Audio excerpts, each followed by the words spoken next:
अर्थ भाई बोर्डम हो रहा है भाई, कोई मस्त कहानी सुना तो, ऐसी कहानी जिसको सुन के गूज बम्स हो जाए। हाँ भैया, कोई एडवेंचर वाली, एलियन की या ब्लैक होल की। भाइयों, एलियन और ब्लैक होल से भी ज्यादा एपिक ये कहानी है मेरे बच्चों की, ह्यूमंस की, उनके दो सबसे बड़े एक्सप्लोरर्स की, जिन्होंने पूरे सोलर सिस्टम का चक्कर लगाया और अब बहुत दूर जा चुके हैं। अरे भैया कौन? The legendary Voyager 1 and Voyager 2।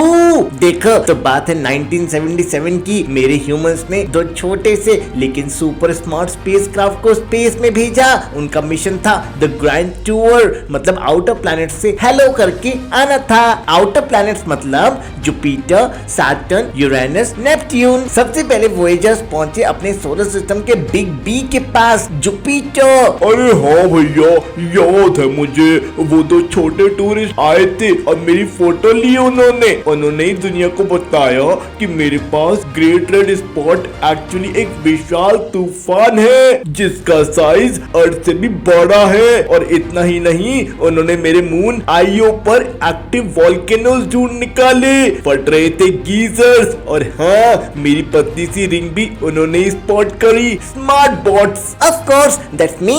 Voyagers were totally mesmerized by my rings. उन्होंने देखा कि ये सिंपल रिंग्स नहीं है, इनमें छोटी छोटी ब्रेड्स हैं, स्पोक्स हैं, it's high fashion you know. और उन्होंने मेरे सबसे बड़े मून टाइटन के राज खोले। उसका थिक एटमॉस्फेयर जैसे अर्थ का अर्ली वर्जन हो, उसकी वजह से ही मेरे ऊपर कैसिनी मिशन आया। They were true trendsetters। और इसके बाद वोयेजर 2 गया था हमारे यूरेनस और नेपट्यून आइस जायंट्स के पास। Hey guys, हाँ वोयेजर 2 आया था, मैं थोड़ा लेट हुआ प्लेनेट हूँ ना, तो उसने मेरी अजीब टिल्ट को स्टडी किया और मेरे 10 नए मून निकाले। उसने मेरी अंधेरी रिंग्स को भी ढूंढा, काफी एक्टिव था वो। एक्टिव की बात मत करो, वोयेजर 2 जब मेरे पास 1989 में आया, यहाँ सुपरसोनिक हवाएं चल रही थी, उसने मेरा ग्रेट डार्क स्पॉट देखा और मेरे मून ट्राइटन पर आइस गीजर्स देखे, सब राज खोल दिए उसने। गजब, मतलब टूर खत्म हो गया उन दोनों का। अब वो कहाँ हैं?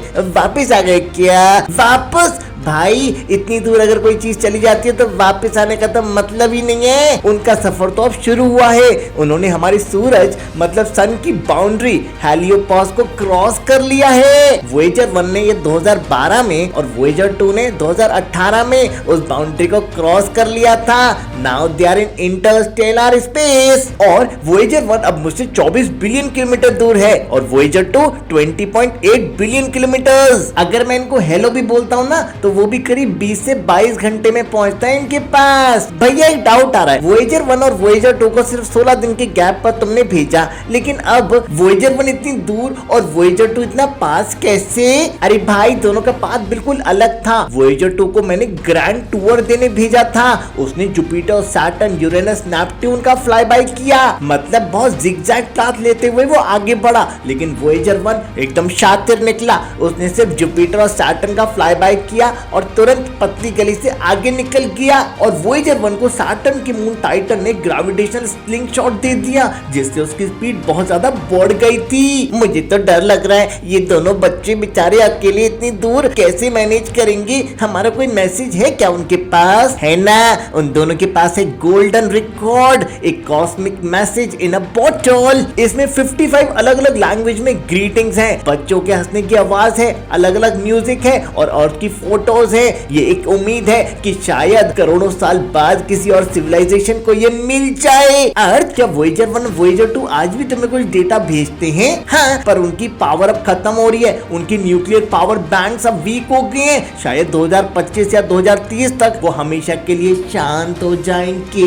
लेकिन उनका सफर रुकेगा नहीं, वो चुपचाप अंधेरे में आगे बढ़ते रहेंगे। आज से 40,000 साल बाद वोयेजर 1 ग्लीस 445 नाम के एक सितारे के पास से गुजरेगा, तो उनका मिशन कभी खत्म नहीं होगा क्या? उनका साइंटिफिक मिशन तो खत्म हो जाएगा, लेकिन उनका असली मिशन उम्मीद का, क्यूरियोसिटी का, वो हमेशा चलता रहेगा। वो मेरे ह्यूमंस की निशानी है जो हमेशा सितारों तक पहुंचाना चाहते थे।